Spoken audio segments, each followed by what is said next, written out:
From EBN TV to the world, this is the Spheres of Life, and your host is Jeff Kimayu Somba, and this is the legend with a story. So I'm very happy to have you tonight, viewing us, listening to us, and getting to get some nuggets of wisdom from what we are sharing tonight. And I know you've had a great day. Welcome to EBN TV. Please share.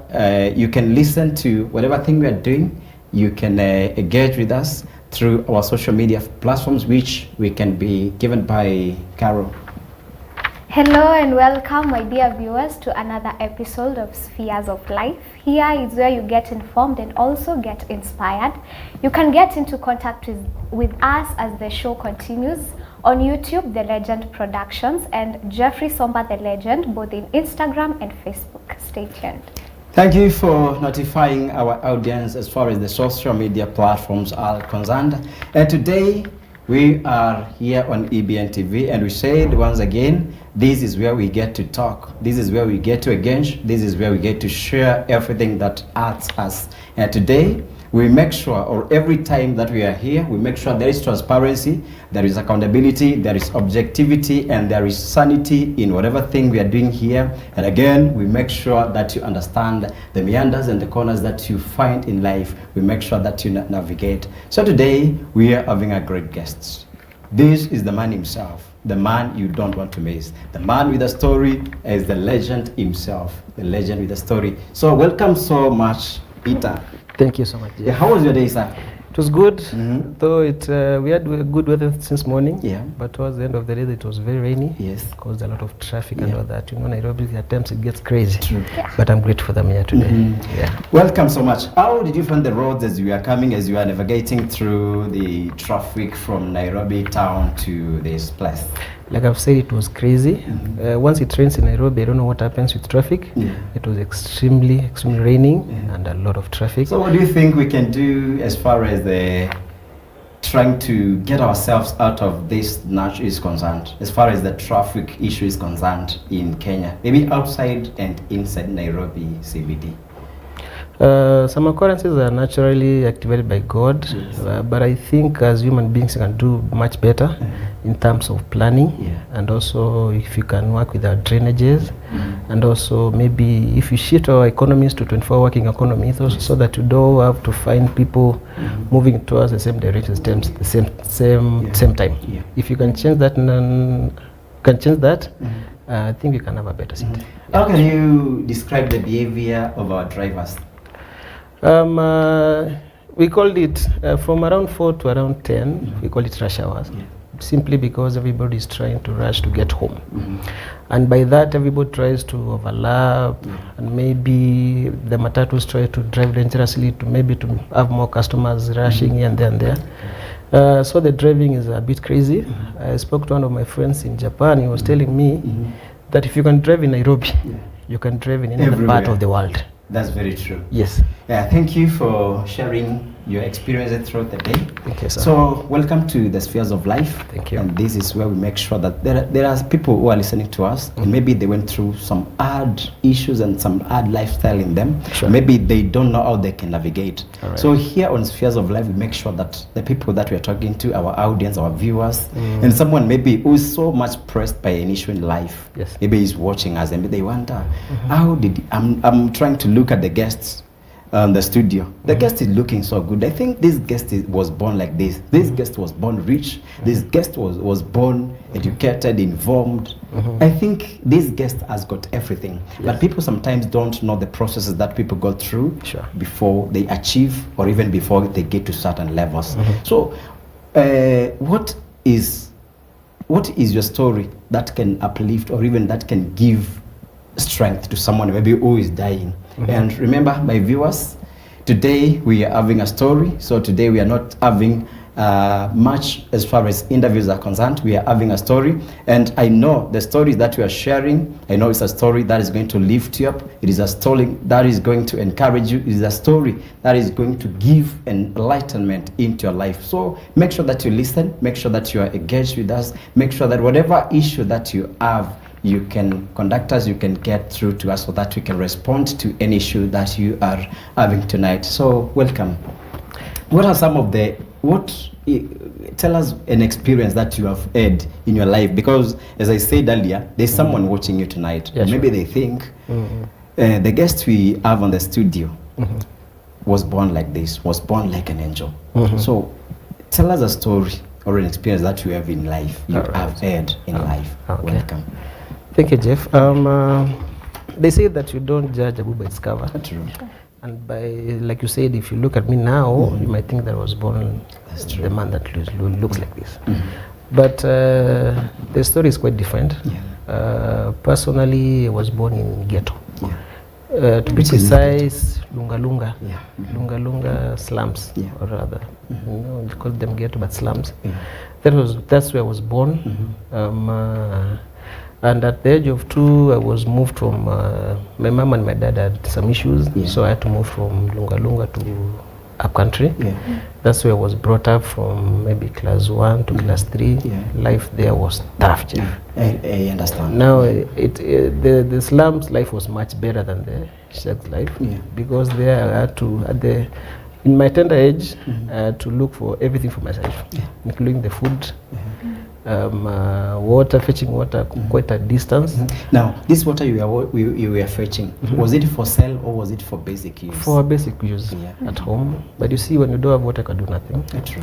And we were being brought up by our grandmother, and by then there was no other person. It was just our grandmother and my siblings. I'm born in a family of 5, and by then it was only me and my 2 elder sisters that are there.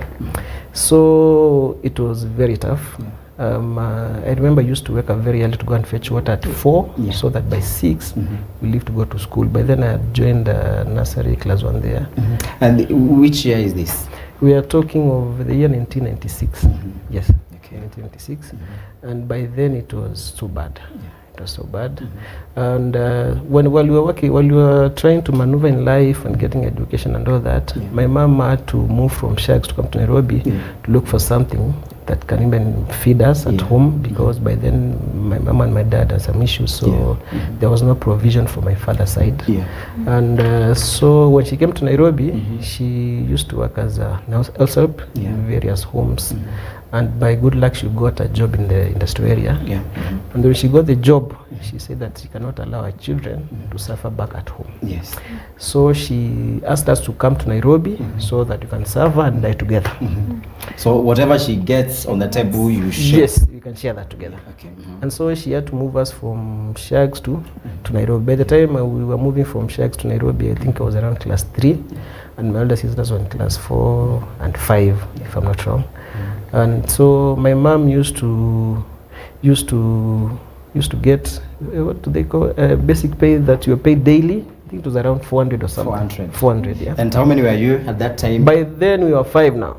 Yes, by then we were 5. There are other siblings that were born after me consecutively, and so we were 5 by then. And she used to house us, the 5 of us in the house. So imagine 5 children, a mother in one single room. I'm a very small one. Yeah, very small one indeed. And maybe there's no bed, there's nothing that you can maybe cover yourself during the night? Not really. We had something to cover ourselves, but it was challenging because there was only one bed. It was for scramble? Yes, there was only one bed, and a mattress was to be laid down. So the faster you get to the bed, the better you'll sleep. You get your position faster. Correct. Yes. You'll be safer. Yes. I used to tell my brothers by then, maybe later in life, that I write a book, long-term camp, because our living was not like pure living. It's like we're living in a camp. True. Yes. You are survival. an IDP. An IDP at home. Yes. That's very wrong. But through all that, I could say the best thing that my mom did is introducing us to God. Because I remember when I was young, she used to tell me, if you need anything, your father is not here. But you have a father in heaven. True. Tell him what you want. You are the firstborn in this case? No, I was not the firstborn. Actually, I'm the thirdborn in a family of 5. Yes, not the firstborn, I'm the thirdborn. Yeah, and so when she used to tell us we asked the Father in heaven, she introduced us to God at very early ages. Yeah. And one thing I appreciate about her is that she introduced us to God, who has actually taken us from there to maybe the person that you are seeing today. Yeah. I guess it's a long story, but I think we shall share a bit of it today. Yeah, so she introduced us to God, and we used to go to church. Yeah. And by going to church, that's where we got to know more about God, and even taught us how to pray. And I think it's through the prayers that she made and the prayers that she taught us to pray that changed our lives. So from ghetto, when we went to church, when she brought us to Nairobi, she enrolled us in schools. Some of us had to wait for a whole term so that she can get money. So that you can join school. Yeah, if I give you my learning history, I skipped a lot of classes. You have to tell us because, as I said earlier, there is someone watching us from the grassroots, from any point of this country, or even farther than Kenya. Yes. So it's good that you share that story to us, or that it's good because I know there's someone who's getting raised somewhere. And as we said, on Spheres of Life, we make sure that we uncover the meanders of life, and we make sure that you don't skip any step or even any process as you grow. Yes. And we make sure that you don't guess. We make sure that you don't get confused as you are growing on the way. So take a heed, take a good listen to what our guest is giving out to you. Welcome back. Thank you, sir. Yeah, so schooling was a challenge. Because by then my mom was being paid monthly, and I remember monthly salary was around 7,000. Against 5 of you plus your 5 mom. of us. You're 6 now. Yes. So with the 7,000, we have to get food, we have to get shelter, we have to be clothed, we have to school. Entertainment was not part of it. Sometimes you need clothing. Exactly. Yeah. Yeah, so with the 7,000 up to date, I never know how she managed to do that. Because in the life that we're living today, even on the 7,000, at 10,000 in a day, it's gone. It is gone. But picking you from that point, that time I think 7,000 was a bit bigger than 7,000 today. So how can you value, how can you evaluate, or how can you give the value of 7,000 from that time and today? Not so much difference, but I could value it at around maybe let's say 15,000. 15,000. 15,000. Yeah. So getting back to that period, it was a bit better. It was a bit better. But not really better. Considering the 5 children, schooling, rent, food, clothing. It was not easy. But as I started by saying that the best thing she did to us was to introduce us to God. So it was by going to church that the pastor saw how much we were struggling. And she said that she told my mom, instead of you suffering the children, give me 2. Yes. You remain with 3. I live with the 2. Wow. Yeah. Actually, there were 2 pastors. So one pastor took one of my sisters, and the other pastor took another, the elder sister. Now my elder sisters, one of them went with a different pastor, the other one with a different pastor. So to them, life got even much better. Because that's true. And the pastors out, there was food, there was electricity. You know, we were used to mulika mwizi, not mulika mwizi actually, but ile murekera, that's kalamp. So this is like someone trying to splash water on you as you are on air. Yes. So there's a great reprieve as far as that is concerned. Yeah, sure. And so the pastors that took my sisters also were helping us in 1, 2, 3 things at home. They were not too well off at that time, because the good thing I love about them, they used to share the little that they had. Actually, to some point, they used to be like our parents in school. When we were chased for school fees, the pastor would come and say, oh, I'm the father, please don't chase this child.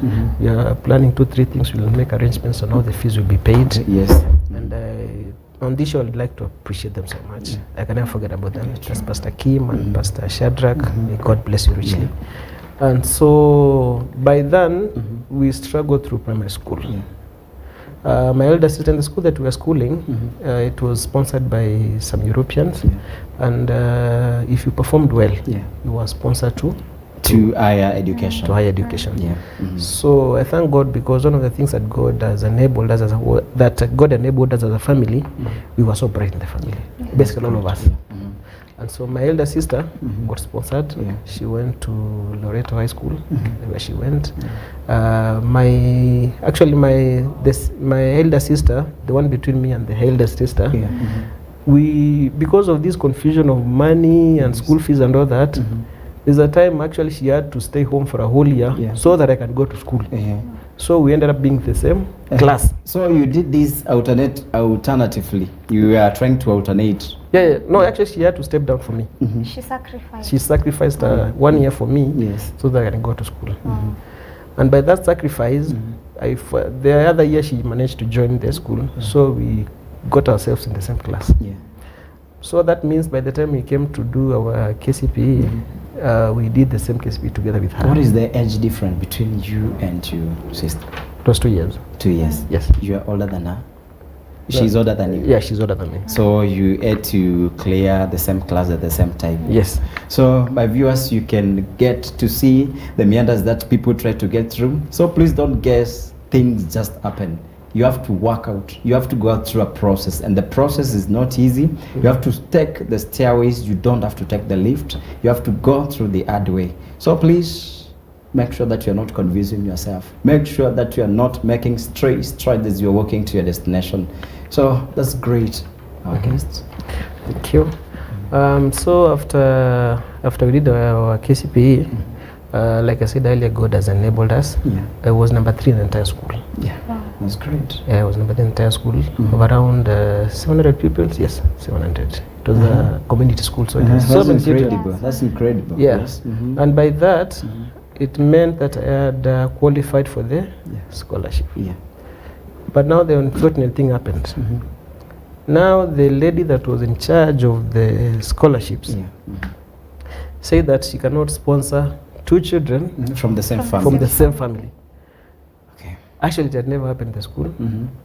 But I tend to think it was something spiritual to deter me, or maybe something, because the other people that were sponsored from the same family, but it only happened to me that they cannot sponsor one child from the same family. From the 2 people from the same family. So how did you navigate through that? What kind of disappointment or depression did you get when the news were broken that they can't sponsor 2 pupils or students from the same family? Now that what makes the story so bad is that she didn't say that immediately. Actually, I had qualified for the scholarship. Even my mom struggled to get them shopping for to join Form 1, books, shoes and all that. And I was actually admitted in school in Form 1.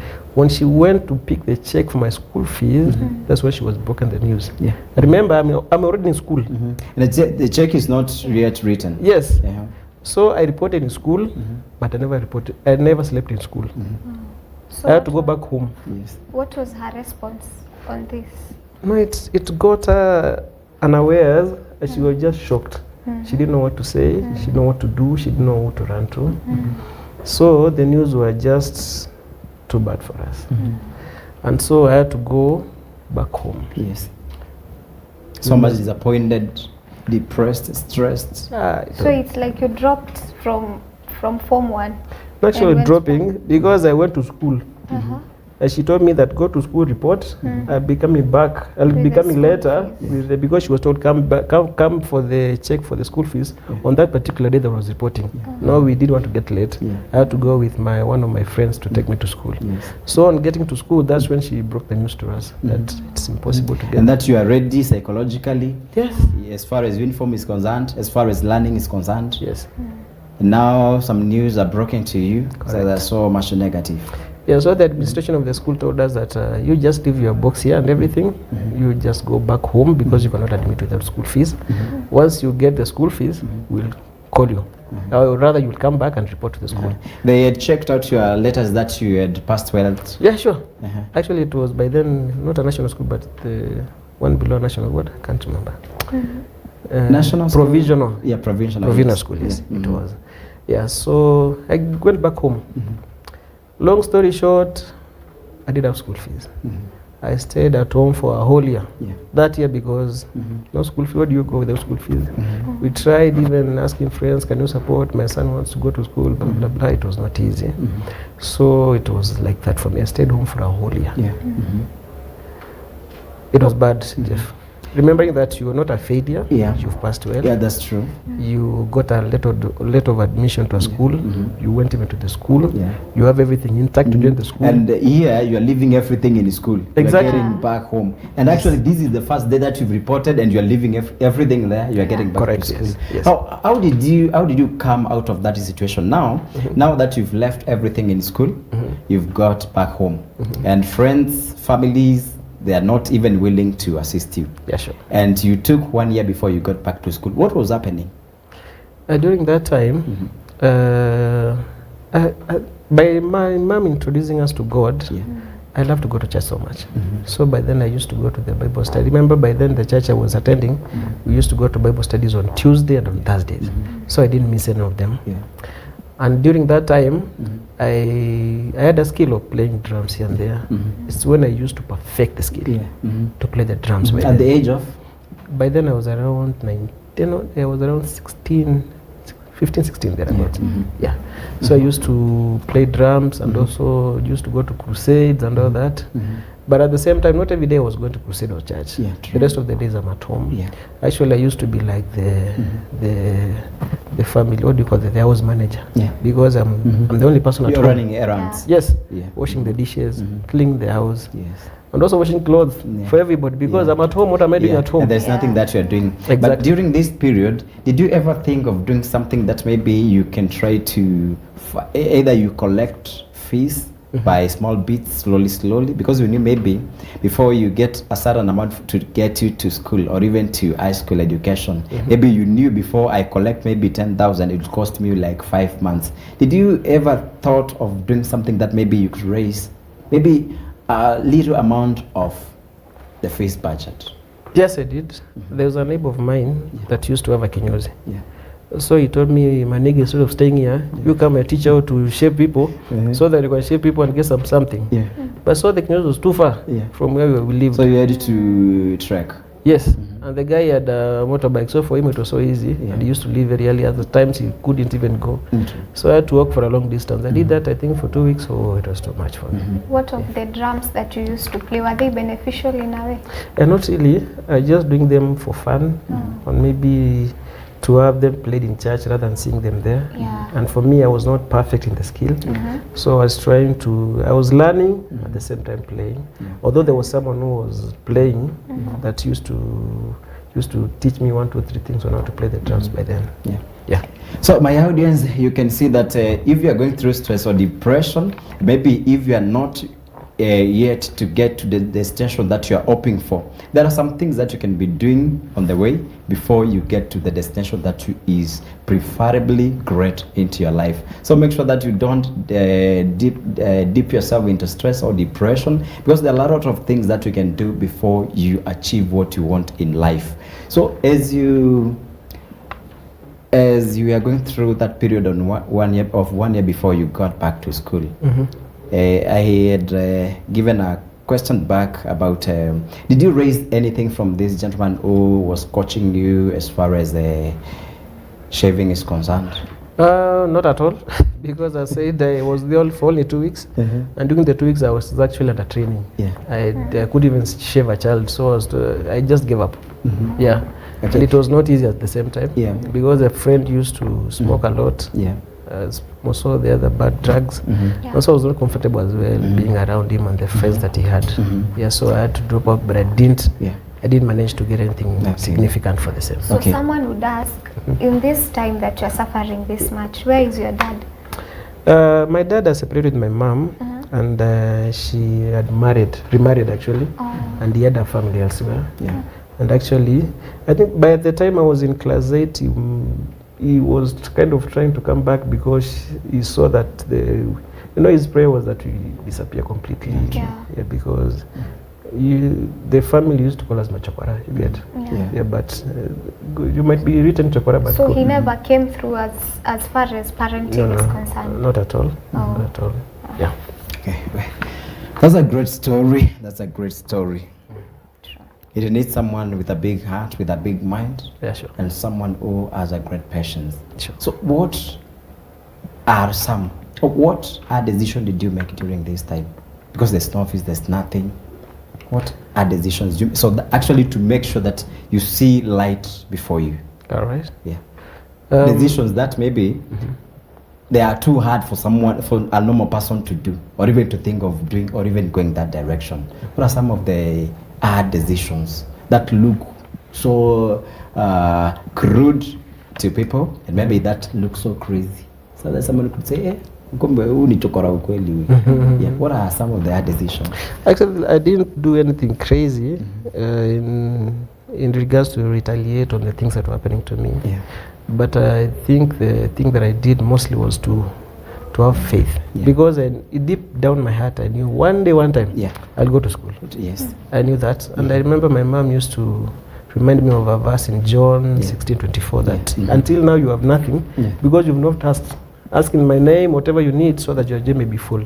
And it's what kept me. By then I used to pray a lot, and I knew one day that I'd go to school. At that young age you used to pray a lot, and fasting as well. This is to mean young people can pray. Yeah, sure. That's great. That's very much great. And did you find, as you were growing up during that time, did you find any resistance from anywhere? Any kind of resistance? People are rejecting you, are refusing what you're doing. Maybe sometimes when people see that you are not doing well, they try to refuse, they try to oppose your thoughts. They stigmatize. Yeah, sure. You feel that you're pushed to the wall, that your voice should never be heard anywhere. Did you find any kind of resistance? Yeah, definitely. It's said that a successful man is a man of the village, but a failure is an orphan. Yeah. And so no one wants to associate themselves with a failure. True. Yeah. And like I said, from the word God, the person that had my check got from one, she wanted me to suffer. Yeah, true. Because I had all the credentials, I had passed very well actually, and she didn't want me to go to school. Yeah, that's true. Actually, I had so much bitterness with that, it took a lot of years for me to release that. To release it. At the same time, I had my age mates that had gone to school. By then, they were doing their Form 1s, their Form 1 term exams. My year at home, we were with them. They're like, hey man, you got all those months to stay at home. Yeah. It was bad, my friend. But now, people with the villages, can someone notice that this maybe will be successful, this one will be a failure? Can you have that kind of overshadowing? Can you know this is a failure, this person will be successful?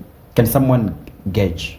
Now, these people maybe who wish you get off your way, or even that your things not get well as you move. Our lives are written in the palms of God. He is the one who knows us from our beginnings. And so whatever you judge a person by with today might not be the same tomorrow. So to you, you can see someone as successful by your naked eyes, and another one as a failure, but it's not so in the God's eyes. So there are those of us that wrote us off like failures, but in the eyes of God, God has a different story. Yeah, true. Yes. True. Well, that's great. From your life journey, what advice can you give to that someone at home who really feels down, like things are not really working?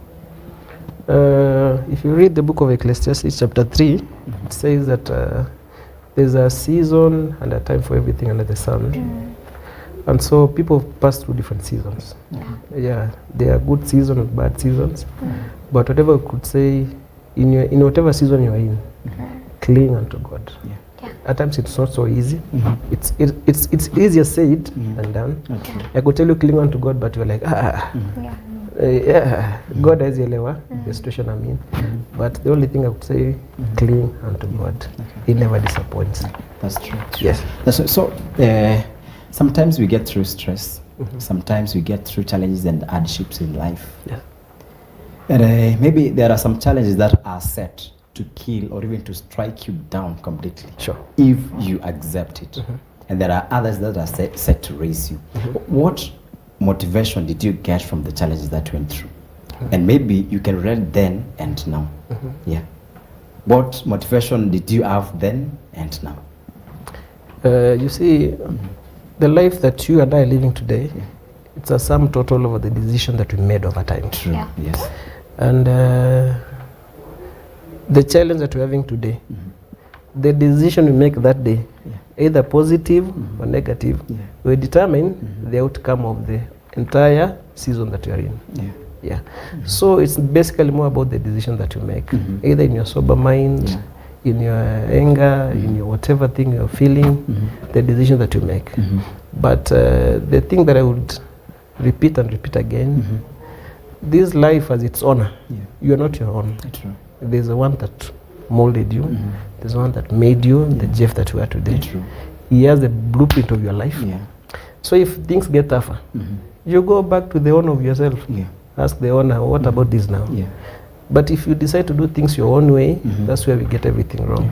At times, it's not, as I said, it's not easy. Yeah. It's very tough. But it needs a lot of patience and a lot of communication with the owner of you. Yeah, true. It's God. Yeah. Yeah. So it's good to make a wise decision. Yeah, true. Yeah. Not to be captured by the moment that you're in. Yeah. Having hope and faith that things will get better. True. Things will always get better. Okay. Yes. Yeah. Now, what motivated you to still walk in life during that hard time? What gave you the urge to still move on, or even the desire to still keep on living?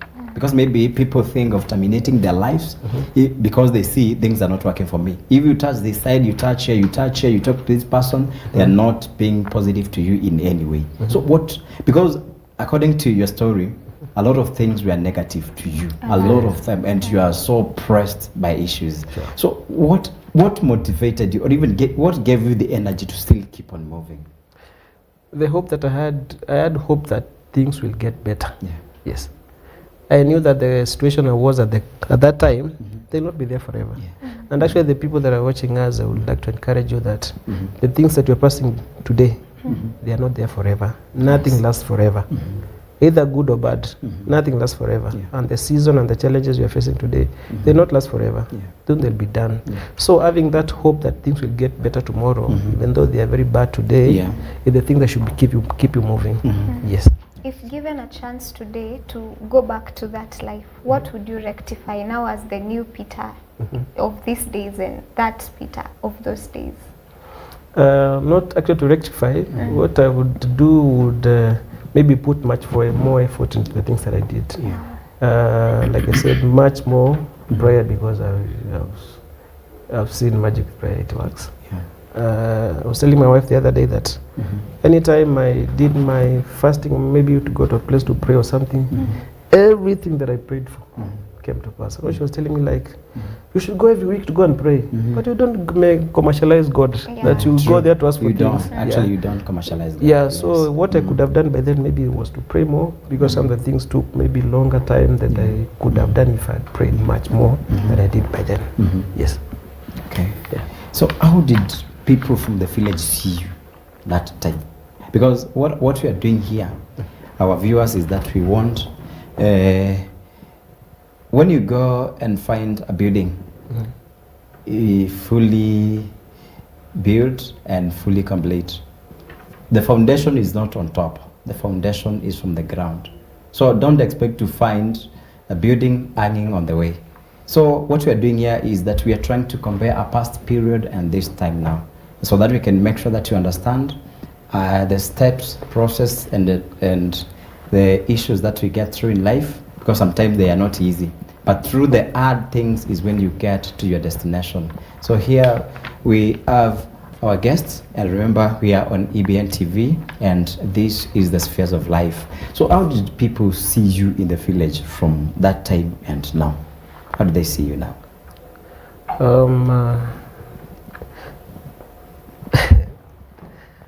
Okay, I lack word that can explain better, but the point is, whatever person I was by then, and whatever picture was painted by then, or maybe rather the entire family, it's not the same person that I am today. There was a lot of transition and change. There's a lot of transition and change, and the person or the people that we were by then, God has enabled us to be different people. Yes, that's great. Yeah. So thank you for being here on the Spheres of Life here on EBN TV. Sure. Here we feel at home. Here we feel we should share everything.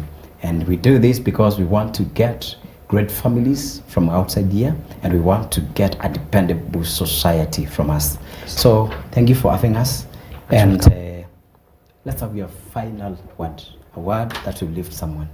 And my viewers, remember that the story is not ending here. Yes. We have another time and another time. So what is your final word to the audience? My final word today, I still go back to the verse that I read today in John 16:24. That until now you've not asked of anything in my name, that I may give you, that your joy may be full. In whatever thing that you're passing today, in whatever situation that you're facing, in whatever season that you're in today, I want to encourage you that ask of the Lord and He'll deliver you. If you read Matthew 29:11, it says that He come unto me that are heavy laden, and I'll give you rest. If you ask God for rest, He'll give you rest. If you are burdened, unload your burdens to God. He'll take care of them. That's great. Let's have your final word. And to our dear viewers at home, thank you for joining us for this topic, Scarred Footprints. I know you've learned a lot, you've been inspired. That's a great story you have there. And it doesn't end here, we'll still continue with it. But for now, we have to say our goodbyes since time is running out. So it has been the Spheres of Life, and thank you for watching. Thank you for being with us. Our guest has been Peter Musyoka, CEO, Iconic Audio Visuals. And there you can get a lot of things you want from there. So this has been the Spheres of Life here on EBN TV. And the topic has been the scarred footprint. So until next time, have a good night.